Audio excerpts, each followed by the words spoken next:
Hey, thanks for joining me. We're back with Savage Dragon. We're on issue 25. Usually, numerical numbering on comics, certain numbers have certain, usually in the comics world, like significance. If you hit issue 25, it's a big deal, and then and then 50 and 75 and 100, etc., etc. Um, I don't feel like Erik Larsen necessarily had anything planned for a big deal in this issue. In fact, I think he actually says so in the back in the letters page.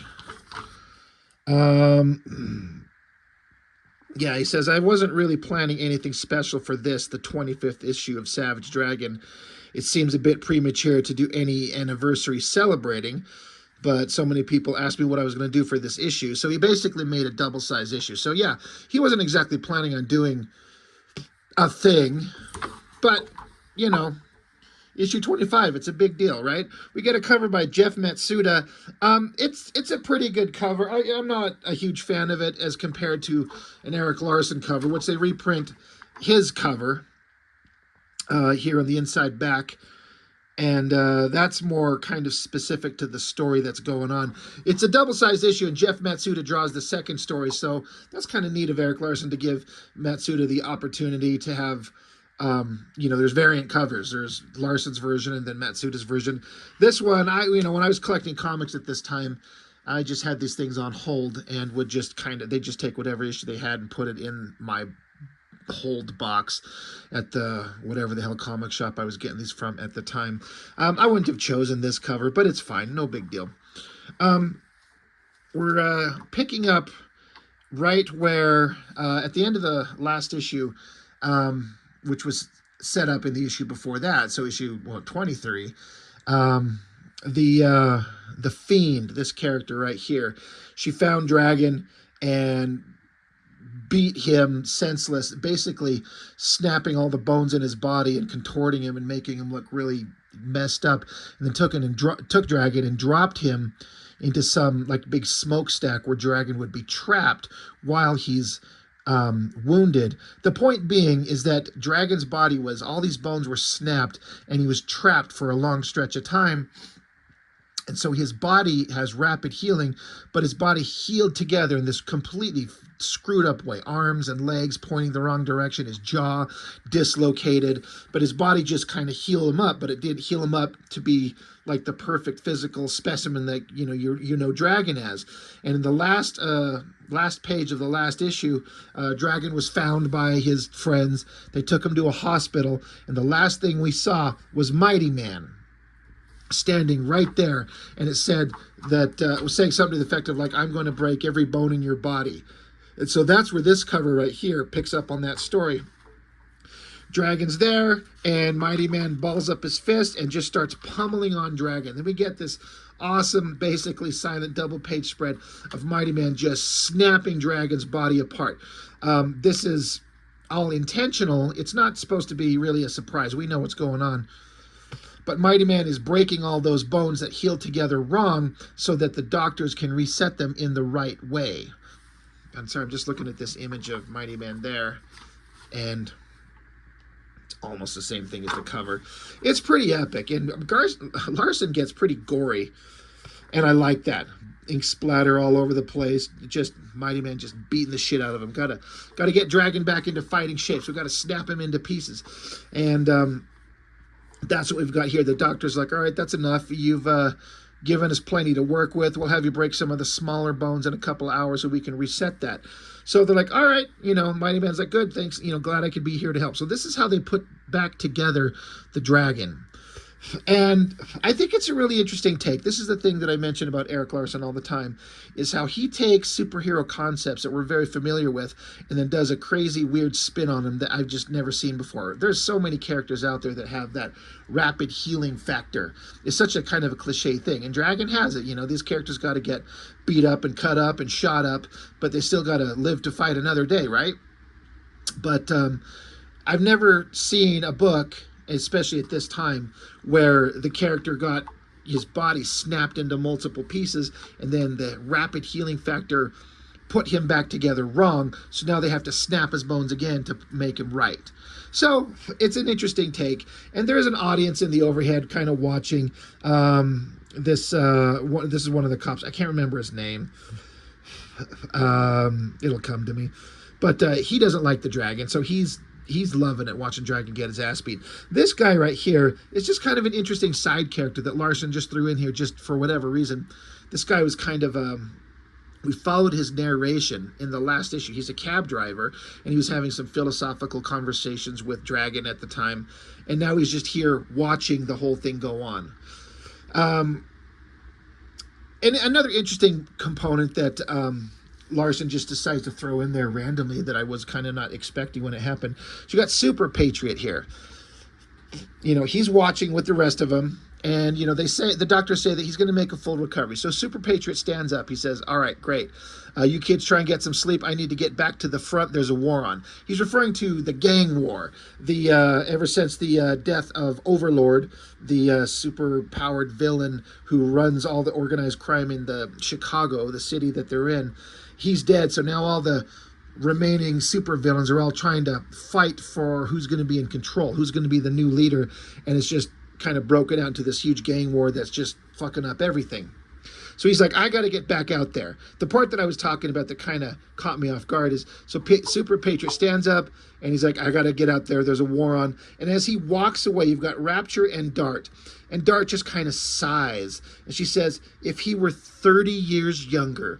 And Rapture, she's like, I hear you. So it's just kind of funny that this Super Patriot character, who's been in the Dragon books, I think since issue 1, he's the character is like a old man that used to be an old superhero, and then he was found and beaten and almost killed, and then he was rebuilt by cyber data from Cyberforce of all places to make him this masked cybernetic badass superhero.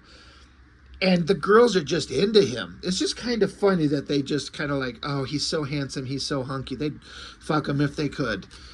Does he even have the parts? Anyway, it cuts back over to, now we're getting to a scene with the villains, the superpowered criminals. And we got this character, Johnny Redbeard. And I've mentioned this before. This Johnny Redbeard character has shown up a couple times. And this character, along with a lot of the others in the background, are some kind of spin on John Byrne himself, the artist, creator, and some of his characters. I don't exactly understand everything that's going on. It's kind of weird. I know that Larsen and John Byrne have had some kind of feuds, so I don't know what's going on exactly, but it's also just kind of a weird character. But Larsen likes to populate his books with oddball characters, and he kind of thrives on that. You know, there's so many books out there at the time with your standard superhero cliche spandex wearing jerk-offs just doing superheroic stuff, and Larsen wants to show you some weird stuff you haven't seen. So they find this guy. I don't know if he's supposed to be anybody that we know or care about, but he's in a bad way. He's sick. Something's not good with him. And so She-Dragon is asking Johnny Redbeard here. He has the ability to give people powers somehow, some way. So she's like, hey, I'm bringing him here. He knows stuff. Maybe we could use him. You know, maybe you could use your powers to like cure him like you did when I was sick, she's saying to Redbeard here. You know, when you changed me into She-Dragon. So Johnny Redbeard just silently kind of looks. And the guy that She-Dragon brought in, he's sitting there just quietly looking sick and odd. He's like, help me. And now this is an element to the story that, you know, I talk about Dragons, one of my favorite comics, and I completely am into it. But I was misunderstanding, and I don't know what's going on to this day. I'm not sure. They refer to Johnny Redbeard as Chelsea. He's saying, maybe you ought to help him, Chelsea. So there's some kind of character thing going on here that I just kind of missed who and what it is. There's just something I don't understand. That aside, this other character, he's like, hey, he may be a pathetic crack addict, but he's the only lead we've got to the vicious circle, and we're going to need all the information we can get about them if we expect to take over their organization. Be a dear, won't you? So it's like it's a feminine name. So is it a personality taking over the body? I don't know. I really don't know. That aside, Redbeard kind of stands looking, and then I kind of like the dialogue. It's weird, but it's kind of ominous. I like this drawing of the face and then the hand coming forward with a burst of energy coming off his fingers there. So Johnny Redbeard here says, one with such knowledge shouldn't be in such a state, weak, vulnerable. I believe a stronger form is in order, one that will not only protect him, but prove to be an asset to us as well. My predecessor used his powers arbitrarily, leaving blind fate to decide what gift he had given each of his followers. I can't afford to risk that. So, again, I missed some story element where there is this guy who existed before. He was a predecessor. I don't know. I don't know what's going on. Either way, he's got powers to energize people and turn them into something. So he energizes up the crack addict, and they're like, holy shit, he's changing, but into what? And Redbeard's like, I have a specific form in mind for this one. A form my predecessor unwittingly wasted on a deviant psychopath. It's like power is coursing through his veins as he's reborn, revitalized as he clenches his fist and looks awesome. And we get to see this character that we've seen before. He's just a big, ominous, giant, in theory, super creepy, super awesome, powerful, badass villain. Bludgeon is reborn. I know I've seen this character. I honestly, I can't remember what's happened to him. I think he was probably killed or taken out or something. Again, I'm a big fan of Larsen's Dragon comic here, but he's got so many side characters, and when they're not the focus, they're just some random villain character that he likes to bring the designs back. I can't remember all of it. Doesn't matter. He's there, he's big, he's strong, and he's going to work with these guys. Okay, back with the dragon. After he got all his bones snapped and reset, so they've got him in a full cast, head to toe, right up to his nostrils. And his girlfriend, Rapture, she shows up, and Larsen, always the awesome guy, is going to take the opportunity to draw hot girl, hot body. She shows up, and one thing that Larsen really interjects into this character specifically is that she wants to fuck Dragon all the time. Like, all the time. Which, you know, that's not necessarily a bad thing, right, fellas? She's like, hey, honey, I missed you. You were gone for the holidays, and I could use some good stuffing. That's literally the dialogue. And he's like, Rapture, please don't even kid. I'm hurting in places I didn't know I had. She's like, you know, at least you're alive. I was worried. Dragon says, you and me both. Good thing Mighty Man is a nurse in his other identity. That's one thing about that Mighty Man character that was breaking Dragon's bones. It's another twist on the superhero identity thing that I don't ever remember seeing before. Is that it's kind of like a, I don't know, a Shazam kind of thing, where it's like a kid can, however, he just says the word Shazam or whatever and becomes a big Superman type superhero. It's kind of the similar thing with Mighty Man, but it's a woman, a nurse at a hospital who unintentionally got those powers passed on to her from the original Mighty Man when he died, and she was the nurse caring for him. When he died, those powers passed to her. So when she activates her superpowers, she turns into the physical male body of Mighty Man. It's just a weird concept that I had never seen before. But because she is a nurse, Dragon's saying she knew just how to break my bones so they could reset properly. You know, he's like, it's a good thing this all went down the way it did. And so Rapture here, in previous issues, she'd been setting up, her and Dragon were supposed to move in together. Larsen always leans into the kind of real human moments, the domestic stuff. They're in a relationship and they're going to move in together, and that's something they were going to do, and it kind of got screwed up in one of the last issues. And she's like, hey, when you get out of here, you got to come home with me. You know, we tried it, but it got screwed up that first time, but the place is set up, everything's fine. You know, she's like, I can't wait for you to come move in with me. I've missed you. So, you know, she's very passionate about him. She's very clingy to him. And so in another like funny kind of moment, she reaches down in between his legs, and with her tits hanging out and everything, almost, she's flapping around with this pecker. He's like, what are you doing, baby? Not now. She's like, I'm just checking on the little fella. Missed him too. You want me? You know, she's like, basically like, you want me to suck you off? And he's like, baby, don't. I couldn't possibly enjoy it in this condition. And she's like, man, you are feeling rotten. Is there anything else I can do for you? He's like, just catch me up on current events. She's like, oh, God, fine. So she kind of gives him an update on all the stuff that's been going on in the books with the other heroes. That are, you know, it's just all kind of a recap of stuff that's going on that Dragon's missed while he was trapped with his body all busted up.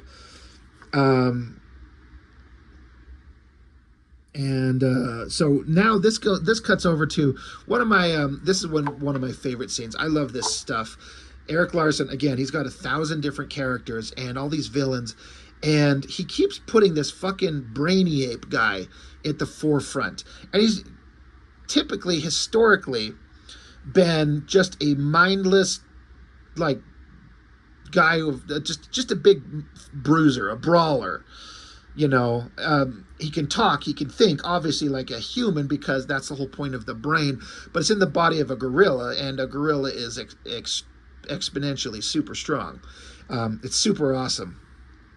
But he's just kind of a big dumb idiot. But he keeps trying to say he wants to be in charge. So he shows up, and this is the vicious circle. Like I said, the gang war is going on. All these villains are trying to decide who's going to be in charge, who's going to take over. And he's like, I'm taking over. I'm the strongest. I'm the smartest. Give me one good reason why I shouldn't be running the show. And then this was, I'm fairly certain this character, his name is Powerhouse. He looks absolutely fucking stupid ridiculous, and in the grand scheme of Dragon comics, he's absolutely one of the fucking coolest characters he's ever created. It's such a weird dynamic. I have to imagine Larsen intentionally created to look fucking dumb. He's a giant chicken with a mask over his head. He's got a shirt that's red and black and like blue Levi's, big metal gloves and a cape, and he's a chicken. But his name is Powerhouse, and he is extremely strong. And the thing about him is he's extremely smart and competent and even borderline respectable.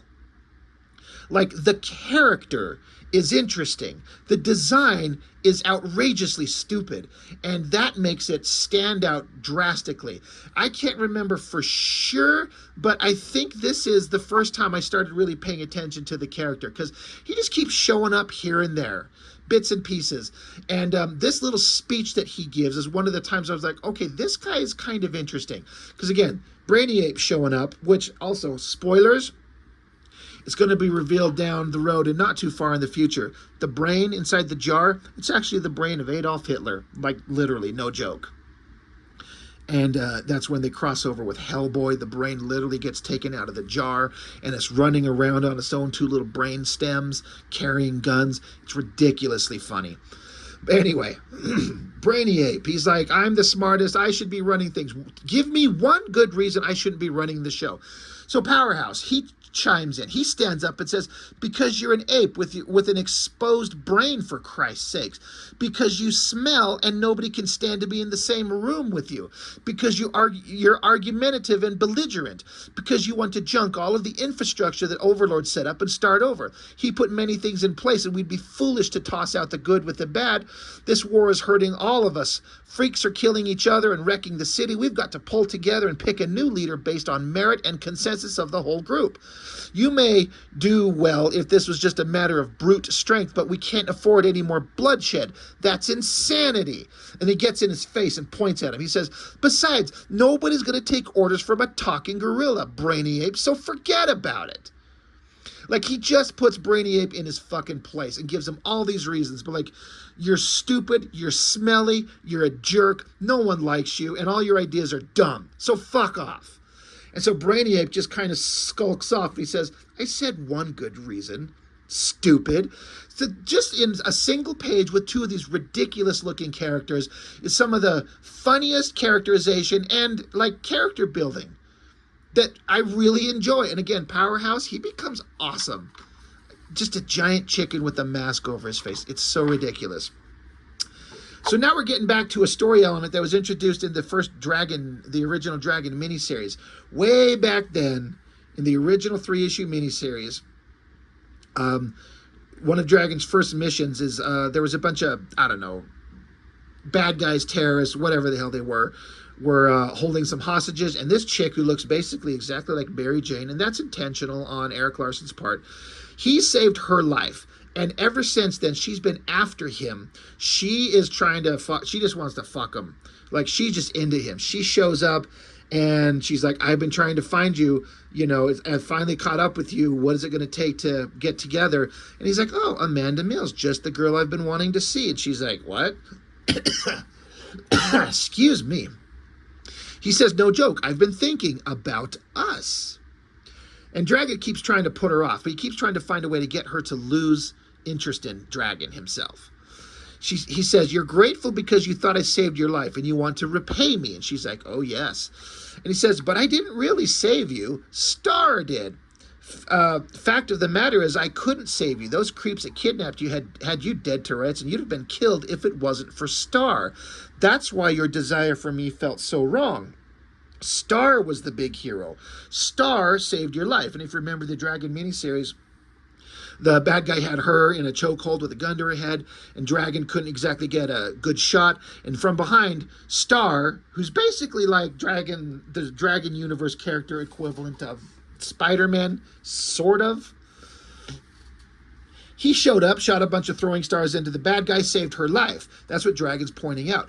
And conveniently, it was set up in the previous pages, but Peter Clapton, this guy, is the guy who's, in theory, the guy who's actually Star himself, the alter ego, the human.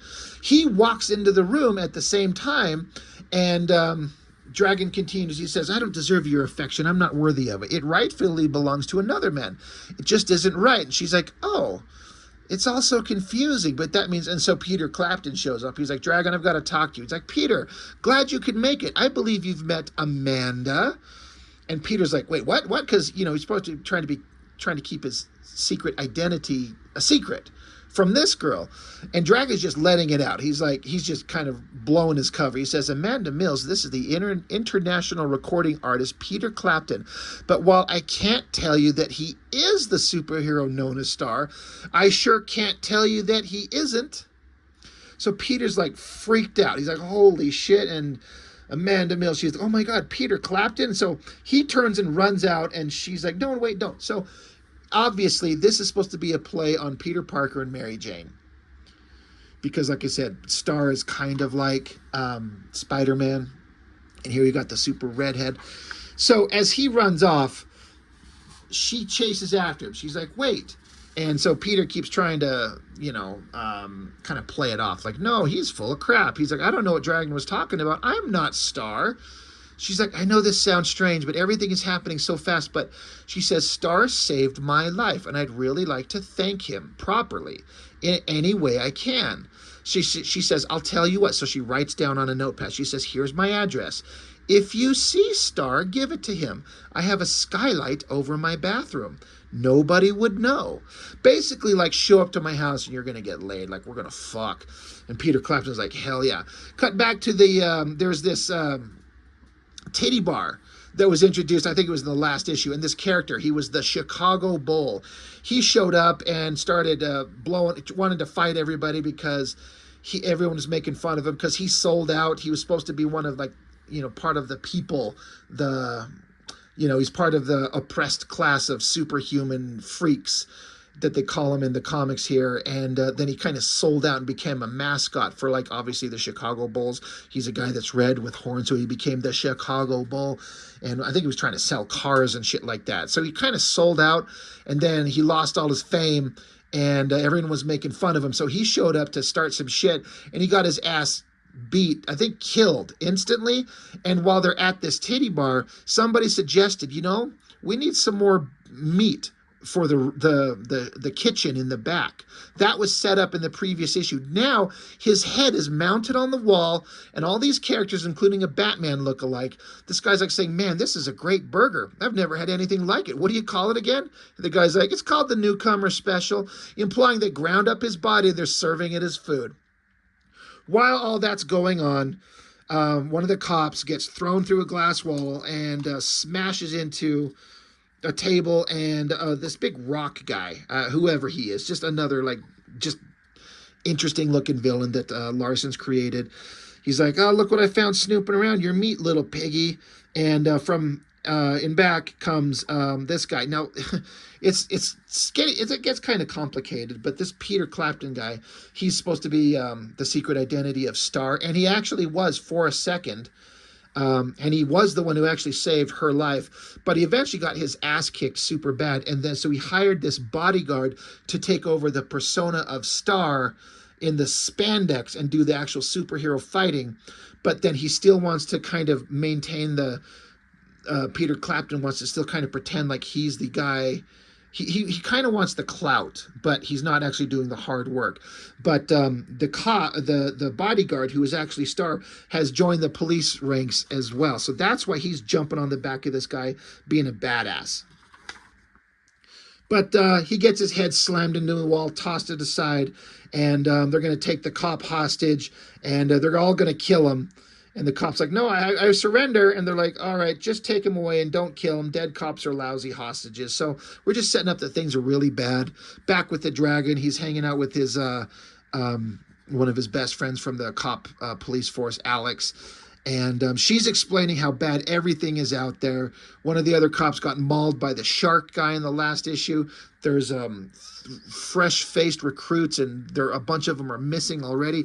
We're dying out there. We really need you back on the force, Dragon, if you can. And Dragon just says, but Alex, General Hospital is on. She's like, I'm serious, Dragon. We need you. I need you. And Dragon says, if only you really meant that. There's always been kind of a flirtation between Dragon and Alex, which will eventually, they'll get that shit figured out. But anyway, she's like, we need you, Dragon. So Dragon's like, fine, fine. So he busts out of his cast, and boom, he's back. His body's all healed up correctly. He's fine. He's in shape. Let's go stop some bad guys. Let's get back on the force. Let's go help our cop buddies. Back at some super jail penitentiary for superhumans. One guy's giving another guy a tour, and he says, I'm going to take you to where we stored Overlord's armor. It's particularly awesome. And then while they're talking, these like security steel bars extend and they go right through the guy's body. Like, it's a gruesome way to die. Some big giant hand reaches out from nowhere, grabs the other guys, like these two generic guys who are walking through this jail, get killed. And we see that this character, Arachnid, he's another guy that showed up. I can't remember if it was the Dragon miniseries or the regular series. I want to say the miniseries where we first met this giant Arachnid character. He's just a big, gross, flesh-eating monster. He's like, Arachnid's tired of old meat. Arachnid wants fresh meat. And this guy's like, no, leave me alone. I'm with Stormwatch. Leave me alone. And, of course, you hear him screaming into the distance. And basically, Arachnid is free, so that's bad for everybody. Cut back to Dragon. He's at the police force. He's got his guns. He's ready to get back into the action. But we've got this new captain of the police force, because the one previous who we liked got melted by some lava vomit from some character, which it's as weird as it sounds. Yeah. But the Mendoza is his name, and he's a scumball. He's a bad guy, but he's in disguise. And he sits Dragon's ass down. He's like, yeah, you're not going out there to start fighting. There's nothing critical going on right now, and you've got a whole giant pile of paperwork to deal with. So sit your ass down and do some paperwork. Just taking him out of action. And then we cut back to this scene right here, which when I saw it, I laughed out loud. Because I followed Erik Larsen's run on Spider-Man. He did Amazing Spider-Man. Then he took Spider-Man over once Todd McFarlane left. And this is just a repurposed page. I'm guessing that Larsen traced the original.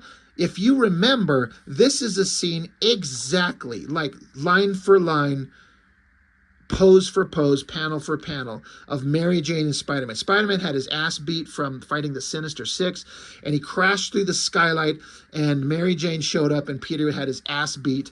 Now we get that exact page. Like, it's exactly the same thing, minus, like, the coloring of the outfit, and then, obviously, Star is redrawn here. So, again, I'm just guessing maybe Larsen lightboxed the original page to keep everything exactly the same. I don't know. But he's obviously just repurposing old pages for this Peter and Mary Jane spoof that he's doing. I think it's funny. I had a good time with this, and why not? I mean, for people who follow his work, I think it's funny.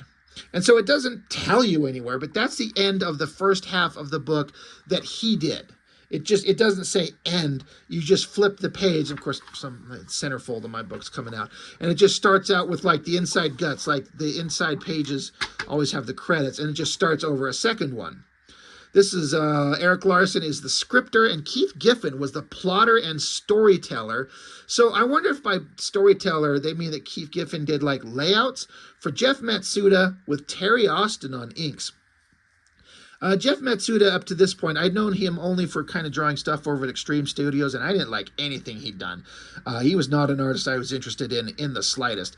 But he progressed really fast, and he became a fabulous artist. And for Larsen to let Matsuda draw half of his book, Larsen knows a good comic creator and a good penciler when he sees one. And to have that kind of faith in Jeff Matsuda, who was drawing over at Extreme Studios, where it's just all garbage, it just kind of goes to show how far Matsuda has come. This was, at the time, the best work I'd ever seen Matsuda do. It picks up right where Dragon was left, where he has to sit around and do all this paperwork, and he's hating it, and all the other cops are kind of making fun of him. But yeah, Matsuda, he brings it. There's Super Patriot. He's covered in goo. I'm not getting too much into this story. It's fine. It's kind of connected peripherally to the main plot that was going on with the Erik Larsen stuff, but it's not critical. It's just kind of fun superhero stuff. You got bad guys. You got the this character's name is Cesspool. He's like a giant walking pile of pus. He's just gross. And yeah, Matsuda's doing really good stuff. Solid backgrounds everywhere. The storytelling, again, it said Keith Giffen storytelling. So again, I wonder if he did like layouts for Matsuda to follow, which would be obviously the smart thing, because Matsuda is going to learn from somebody who's really good at this type of stuff. But it's all really solid stuff. Matsuda gets the fin on Dragon right. He doesn't fuck it up, which is like that's a big step in the right direction. So it's all pretty fun stuff. Again, I'm not going to get too much into the story, obviously. There's this bad guy whose superpowers are his internal gases. Like he can burp and fart. So he super farts Dragon and Super Patriot. I mean, like, okay, that fits into a Dragon comic. That's the type of shit that they would do. This guy powers up a super belch and just lets it go. Again, taking the superhero stuff that you kind of know from standard comic book stuff and flips it around, having the villains have powers that's like bodily functions.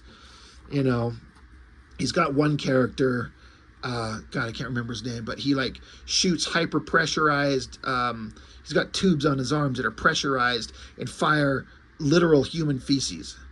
I can't think of that character's fucking name. It's gonna try. Dung. Literally dung. He fires shit from his hands.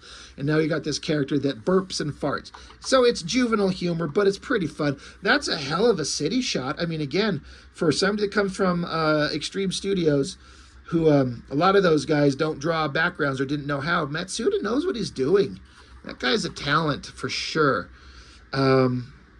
So, you know, the story goes on. It's all fine stuff. Good action, good fighting. It's just not as interesting to me as the Larsen stuff. So, and we're already half an hour into this, but it ends. It's fine. And, you know, letters page that Larsen always does. It's good stuff. Anyway, I'm just kind of glancing at some of the stuff. But anyway, issue 25. So, it's kind of interesting. It's not, you know, again, usually I was kind of trained just by experience that issue 25 was always a big deal in the world of comics. And this is not a big deal in terms of the story. But I just think like Larsen wasn't thinking of it in terms like that. He's not concerned about, you know, I need to have issue 25 specifically be a big deal because it's issue 25. Larsen's just telling his story. And he's not concerned about anything except telling the story. And it just is what it is. But people were saying, hey, you should be doing something special for issue 25. He's like, really? Why? Because it's issue 25. He's like, all right. So he made it a double-sized issue and had Metsu to draw the other part. And so it's fine. It's just another good Savage Dragon book. I love this series. It's fantastic. And I'm looking forward to these every time we get to them. So that's all I've got for this one. Thanks for watching. I really appreciate it. I'll see you next time.